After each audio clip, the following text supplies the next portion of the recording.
आइए एक बार सामूहिक रूप से गायत्री मंत्र का पाठ करेंगे। ओम भूर्भुवः स्वः तत्सवितुर्वरेण्यं भर्गो देवस्य धीमहि धियो यो नः प्रचोदयात्।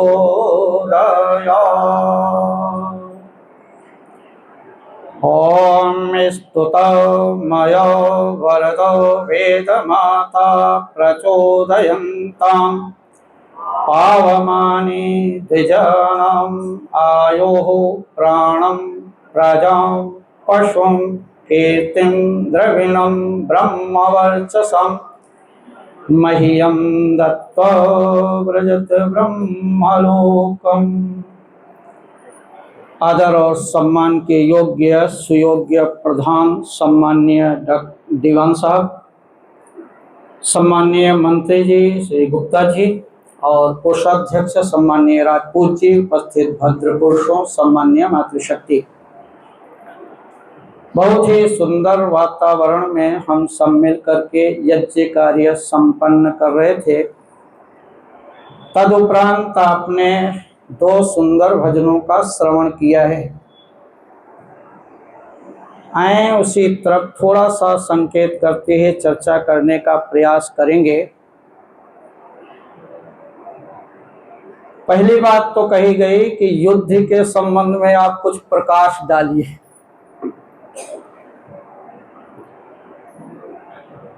ये तो कोई वीर रस का व्यक्ति प्रकाश डाल सकता है, क्यों जी?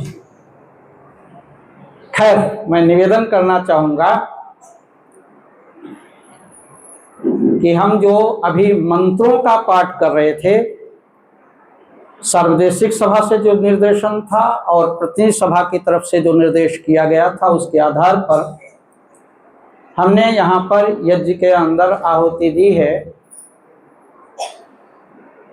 और एक मंत्र पाठ जो हमेशा हम लोग करते हैं, जिसे हम कहते हैं शांति पाठ। शब्द 2 हैं, एक शांति है और एक क्रांति है। शांति क्या है इसे हमें समझना होगा, और क्रांति क्या है इसे भी समझना होगा। सामान्यतया अर्थ इसका हम कुछ और ही ले लेते हैं। उदाहरण स्वरूप कहना चाहूं तो यूं कहूंगा कि जब कोई व्यक्ति हमारे बीच में नहीं रहता है तो लोग कह देते हैं अमुक व्यक्ति आज शांत हो गया, कह देते हैं ना। तो क्या इस निष्क्रियता को, चेतन तत्व जो शरीर से बाहर चला गया, तो इसे हम शांति कहें?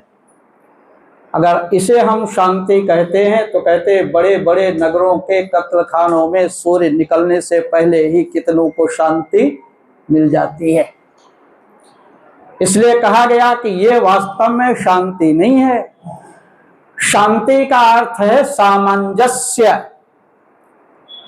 जब सामंजस्य होता है तब शांति होती है। और गाने वाले व्यक्ति जानते हैं, हारमोनियम के स्वरों में जब सामंजस्य होता है तो सुंदर राग और रागिनियां निकलती हैं और उनमें व्यक्ति झूम जाता है, शांति होती है। और अगर उनमें सामंजस्य ना हो तो हमें बेचैनी सी होने लगती है। तो कहते हैं शांति का नाम अर्थ होता है सामंजस्य। यदि संसार के अंदर सब में सामंजस्य होता तो ये युद्ध ना होता। तो इसका मतलब, इसका कारण क्या है कि सामंजस्य ना होने के कारण ये युद्ध हो रहा है।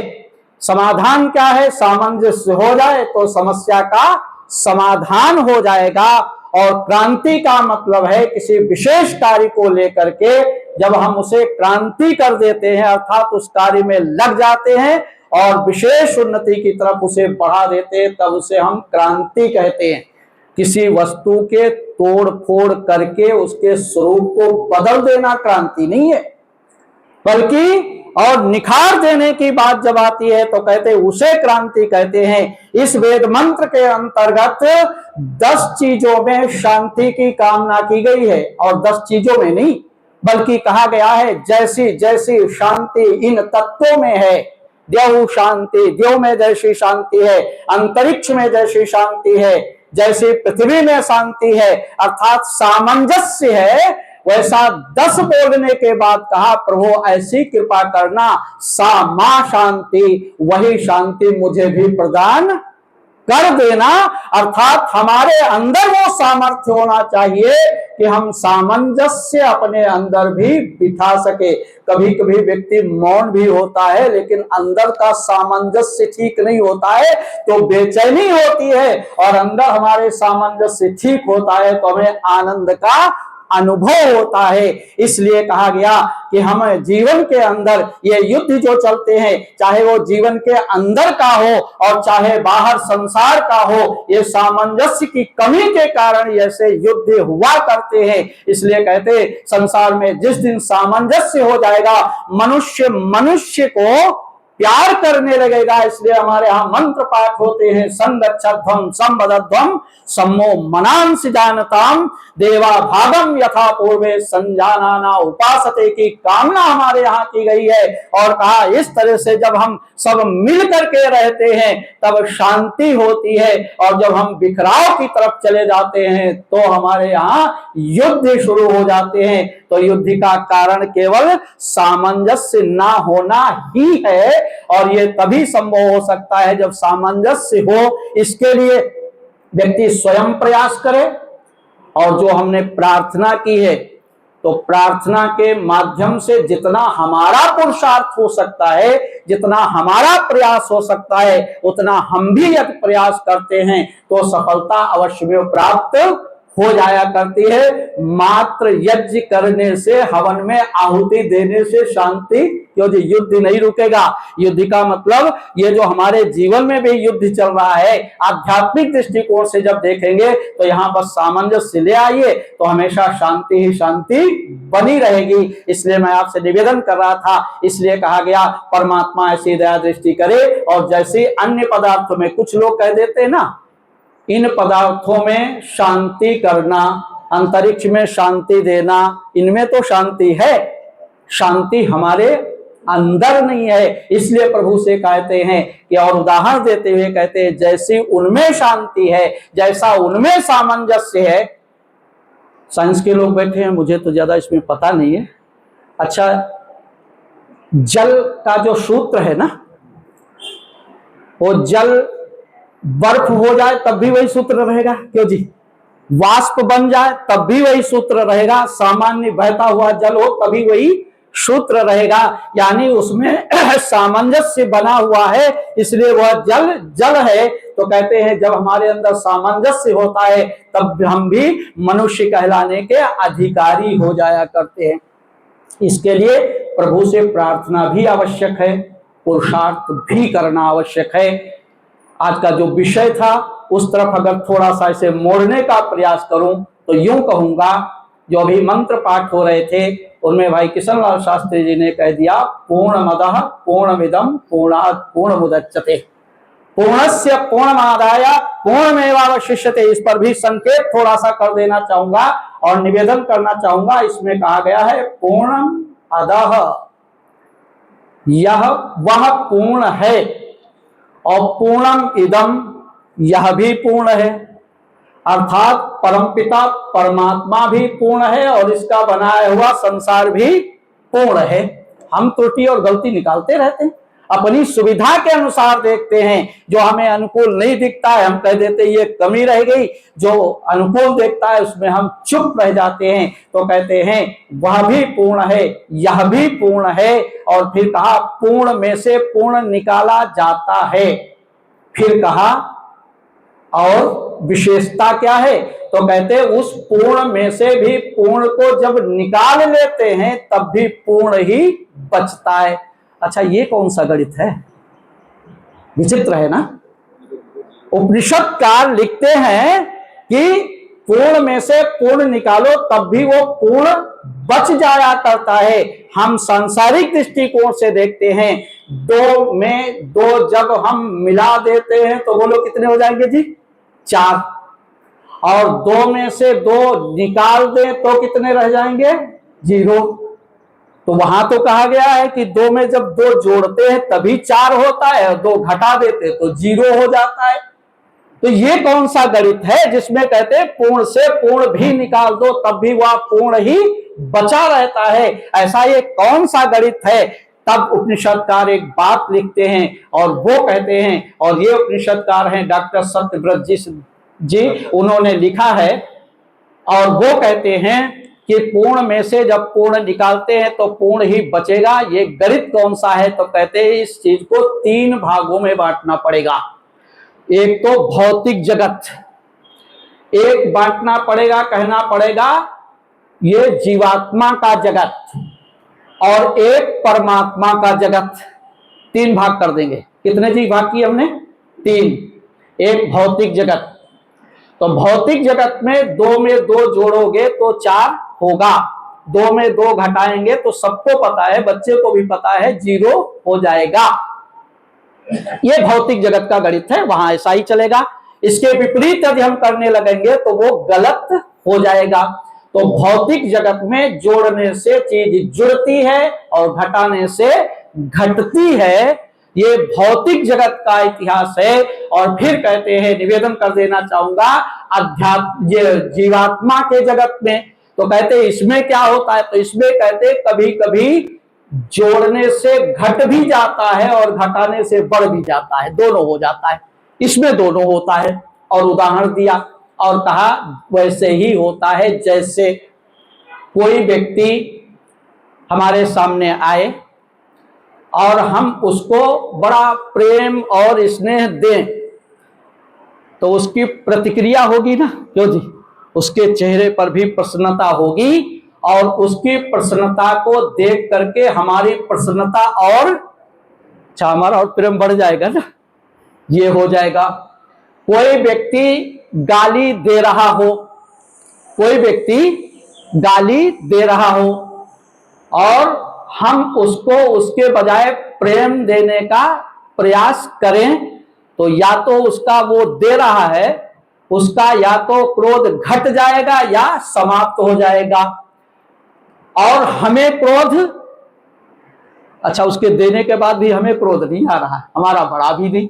तो मैं आपसे निवेदन कर रहा था, इसलिए कहा गया सांसारिक जगत में, ये जीवात्मा के जगत में कभी कभी चीज घट भी जाती है और कभी कभी बढ़ भी जाती है।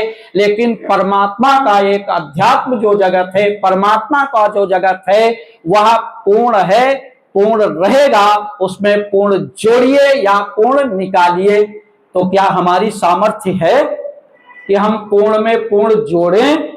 तो कहते हैं यदि परमात्मा पूर्ण, यदि नहीं लगाना चाहिए ना, परमात्मा पूर्ण है तो कहते हैं यदि उस पूर्ण में पूर्ण हम जोड़ते हैं, यदि जुड़ जाता है तो कहेंगे इसका मतलब न्यूनता थी तभी तो जुड़ा, वो अपूर्ण हो जाएगा। और अगर हम कुछ निकाल लें और उसमें घट जाए तब भी अपूर्ण हो जाएगा।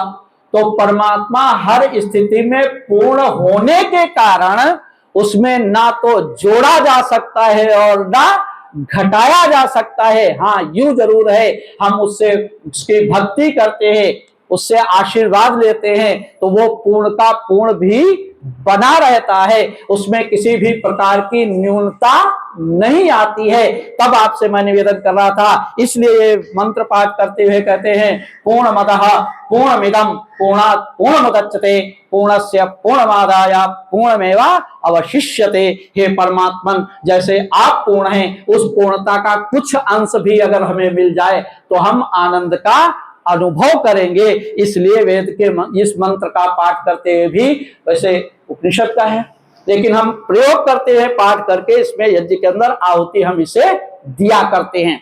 अब आपसे निवेदन करना चाहूंगा, इसी उपनिषदकार ने और आगे लिखा और कठोपनिषद के अंतर्गत जब हम पहुंचे तो वहां पर पता चला नचिकेता का यम का संवाद जो चला है, तो कहते हैं ये यम कौन है। पिता ने कह दिया ना था, तुझे मैं यम को, मृत्यु को देता हूं। चले गए दरवाजे पर। विस्तार नहीं करूंगा लेकिन निवेदन करना चाहूंगा, वहां पर जब पहुंचे हैं तो कहा, वरदान कहा, मांग लो। स्थिति जब आई, सबको पता है वो आग। तो मैं आपसे निवेदन कर रहा है, कहते हैं मेरे पिताजी नाराज हो गए हैं और वो प्रसन्न हो जाएं, ये वरदान देना। तो कहते हैं यम आचार्य कहते हैं, यमाचार्य कहते हैं, हाँ, जिस दिन तुम आध्यात्मिक दृष्टिकोण से उत्कृष्ट हो जाओगे और फिर वापस जाओगे तो तुम्हारे पिता जब तुम्हारा जीवन इतना उत्कृष्ट देखेंगे तो प्रसन्न हो जाएंगे। फिर और क्या करना है? तो कहते हैं इस अपने जीवन को उत्कृष्टता की तरफ ले जाने का प्रयास करना। यही तो कहे, सब बातें हुई थी। तो मैं आपसे निवेदन करना चाहूंगा, वहां पर उन्होंने कुछ एक प्रश्न किया था कि शेष क्या रहता है, लेकिन उस बात को कहने से पहले निवेदन करना चाहूंगा, यहाँ पर जो कहा गया, मैं तुझे यम को देता हूं, आचार्य को मृत्यु भी कहा गया, आचार्य को यम को अंतक भी कहा गया है, अंत करने वाला अंतक, अंतक भी कहा गया है, मृत्यु भी कहा गया है, यमाचार्य भी कहा गया है। तो ये कारण क्या है? तो कहते हैं वहां आचार्य को कहा गया, मैं तुझे मृत्यु को देता हूं, तुझे मैं यम को देता हूं। कारण क्या था? तो कहते हैं आचार्य के बाद पास जब शिष्य पहुंचता है तो आचार्य कहते हैं उसे दूसरा जन्म देता है, द्विज कहते हैं ना। तो कहते हैं वो क्या करता है, मृत्यु किस दृष्टिकोण से है? तो कहते हैं आया हुआ वटुक जो है, जो ब्रह्मचारी उनकी शरण में आया है, उसके दोषों को मार देने का सामर्थ्य उस व्यक्ति के अंतर्गत है, इसलिए वो उसको मार देता है, यानी उसके दोषों को भस्म कर देता है। तब उसे कहा गया वो तो मृत्यु है। आचार्य क्या है? वह मृत्यु है, वह यम है, वह मार देता है, इसलिए उसे कह दिया गया वो आचार्य तो मृत्यु होता है, आचार्य अंतक होता है। इस दृष्टिकोण से कहा गया वो ब्रह्मचारी को नहीं मारता, बल्कि ब्रह्मचारी के दोषों को मार देने के कारण उसे यमाचार्य कह दिया गया। ऐसे यमाचार्य के पास पहुंचता कौन है? तो कहते हैं नचिकेता पहुंचते हैं। अब नचिकेता शब्द का सामान्य तौर से हम सब बोलते रहते हैं, नचिकेता नचिकेता कहते रहते हैं, इसका अर्थ क्या होगा? तब आपके यहाँ, अपने यहाँ उपनिषद एक रखी, एकादशोपनिषद नारायण स्वामी की, उसको पढ़ना कठोपनिषद में। वहां पर वो अर्थ करते हैं नचिकेता कौन है? तो कहते हैं जो पाप पुण्य, और फिर उसे स्पष्ट करते हैं, जो सुख और दुख के प्रपंच से सर्वथा अलग होता है उसे हम नचिकेता कहते हैं। यानी सांसारिक सुख दुख के प्रपंच से अलग होने के कारण उसे नचिकेता कहते हैं। जब सत्यकाम जी से पूछा गया तो उन्होंने एकादशोपनिषद नहीं लिखा, उन्होंने उपनिषद प्रकाश ग्रंथ लिखा है, और बहुत अच्छा वो ग्रंथ लिखा है उन्होंने। और उसके अंतर्गत वो लिखते हैं, ना का अर्थ है नहीं, चा का अर्थ है और, ये अर्थ किया। नचिकेता में संधि विच्छेद करके कहा, ना माने नहीं, चा माने और केता जिज्ञासु की तरफ संकेत करता है। फिर स्पष्ट शब्दों में वो लिखते हैं, कहते हैं हर व्यक्ति वो नचिकेता है, वह जिज्ञासु व्यक्ति, कहते हैं हर एक जिज्ञासु व्यक्ति वह नचिकेता की कोटि में पहुंच जाता है जब वह देखता है कि यहाँ आडंबरवाद हो रहा है, यहाँ अंधविश्वास हो रहा है, यहाँ गलत कार्य हो रहा है, तो अपनी आवाज उठाता है और कहता है नहीं, और नहीं जब कह देता है तब वह नचिकेता कहलाने का अधिकारी हो जाता है। वहां भी नचिकेता को बहुत सारे प्रलोभन दिए गए थे, संसार का ये वैभव ले लेना, संसार का ये वैभव ले लेना, और इस रहस्य को आप मत पूछिए। अध्यात्म की जो बात पूछ रहे थे तो कहते हैं मुझे ना चाह और कुछ नहीं चाहिए, मुझे तो केवल आध्यात्मिक दृष्टिकोण से ये अध्यात्म चाहिए, जीवात्मा क्या है, परमात्मा क्या है, ये मुझे जानना है। और आचार्य किस लिए कह रहे थे? वो इसलिए कह रहे थे ये ले लो, ये ले लो, इसलिए कह रहे थे ये जिज्ञासु पक्का है अथवा नहीं है। यदि फिसलने वाला होता तो कह देता अध्यात्म को छोड़ो, इतनी बड़ी संपत्ति मिल रही है, इतना बड़ा सुख मिल रहा है, तो उसका हम उपभोग करेंगे संसार के अंदर, ये सब चीजें छोड़ देता। लेकिन नचिकेता कहता है ना चाह और कुछ मुझे नहीं चाहिए। तब आचार्य समझाते हुए यमाचार्य वहां पर कहते हैं उत्तिष्ठ जाग्रत प्राप्य वारान निबोधत छुरया धारा निस्तादुरत्या दुर्गम पथस्थ कवियो बदंते। और फिर कहते हैं अरे फिर उठो जागो, पहले कहा उठो और फिर जागो। अच्छा व्यक्ति उठ गया हो तो जागा हुआ माना जाएगा ना, क्यों जी?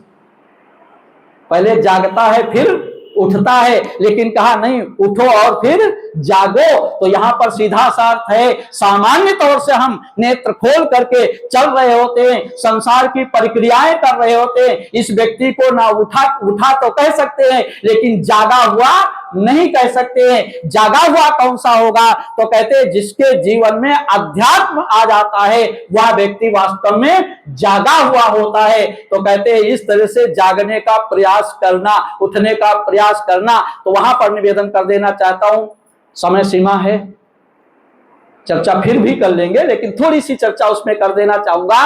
और इसमें कहा गया कि वास्तव में जीवात्मा क्या है, तो एक लक्षण निवेदन कर देना चाहूंगा। और कहते हैं कि जब हम सोते हैं ना और स्वप्नावस्था में होते हैं, तो हमें बोलो स्वप्न सत्य लगता है ना, और जागरण झूठ लगता है।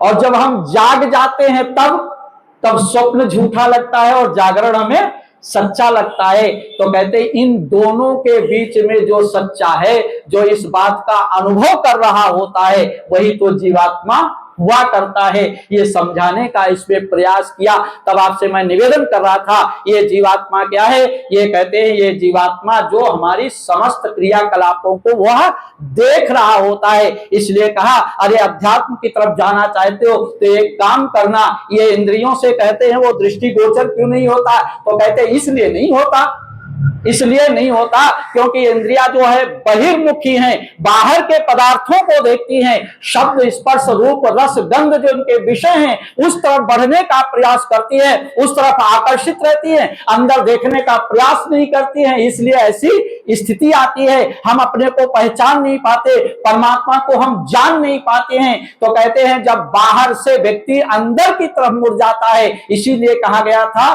बाहर के पट बंद कर अंदर के पट खोल कहा गया था। तो इसलिए जब हम बाहर से अपनी इंद्रियों को केवल नेत्र बंद करने से लेने से नेत्र बंद नहीं होते, क्यों जी? भौतिक दृष्टिकोण से देखना तो बंद हो जाता है, लेकिन कितनी दूर दूर तक जब नेत्र खुले होते हैं तब तो शायद थोड़ी दूर दौड़ लगाते हैं, और नेत्र बंद कर ले तो कितनी दूर दौड़ लगाते हैं, ना जाने कहां कहां तुरंत हम घूम लिया करते हैं। इसलिए कहते हैं वो बाह्य चिंतन को जो इंद्रियों को बाहर की तरफ खींच रहा है, बाहर के विषयों की तरफ खींच रहा है, उधर से जब हम मोड़ लेते हैं और अंदर की तरफ आने का प्रयास करते हैं तो हमें आनंद की अनुभूति होने लगती है। तब कहते हैं वहीं पर परमपिता परमात्मा भी उपस्थित होता है और उसके सानिध्य में बैठ करके हम आनंद का अनुभव हमेशा किया करते हैं। इसलिए कहा उपनिषदकार लिखते हैं कि एक बात कह देते हैं, कहते इंद्रियों के आनंद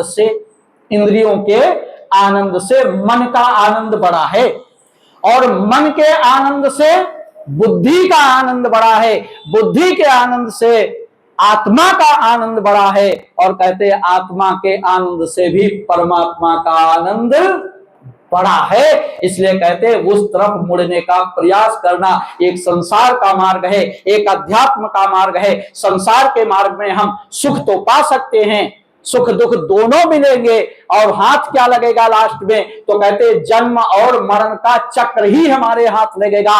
अध्यात्म में जब हम जाएंगे तो परमात्मा का सानिध्य मिलेगा और आवागमन के चक्र से हम छूट जाएंगे। ये हमारे जीवन का वही तो वास्तव में कल्याण कारक होगा। तो कहते हैं जब हम परमात्मा के सानिध्य में होते तब आनंद का अनुभव होता है। उस परमपिता परमात्मा को कहीं ढूंढने जाने की आवश्यकता नहीं है, उसे कह दिया गया। बहुत जल्दी मैं कहना चाहूंगा, एक जगह अंगुष्ठ मात्र कहा गया, पढ़ा है लोगों ने ना, अंगुष्ठ मात्र कह दिया गया।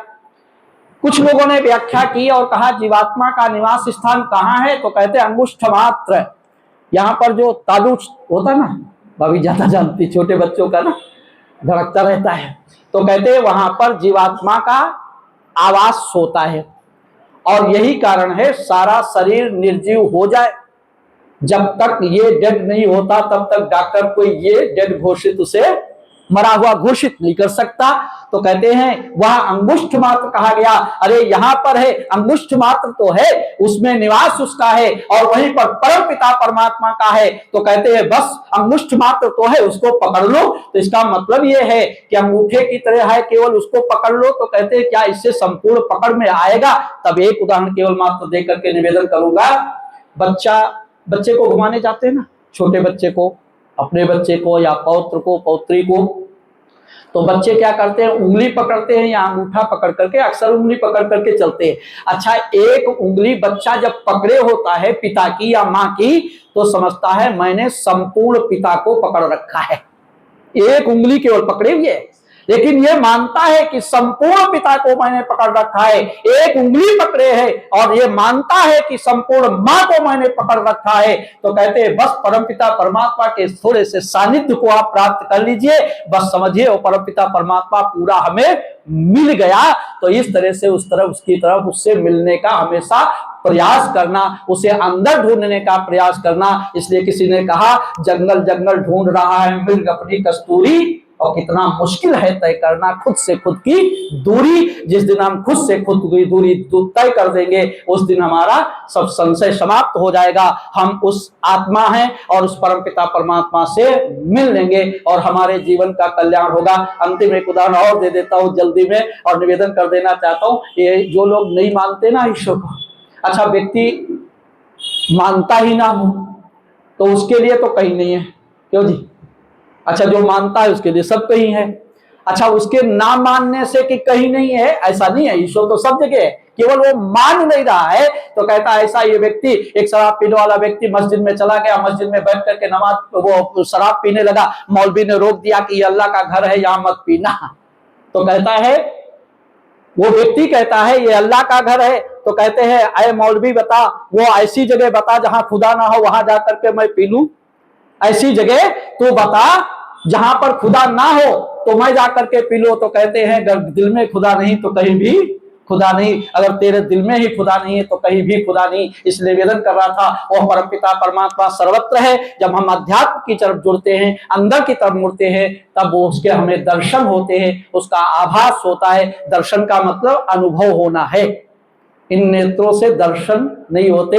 दर्शन का मतलब है उसे हम अच्छी प्रकार से जान लेते हैं। जब उसे हम जान लेते हैं तो आत्मा का कल्याण होता है। इन शब्दों के साथ अपनी वाणी को विराम देता हूँ। इत्यंशम।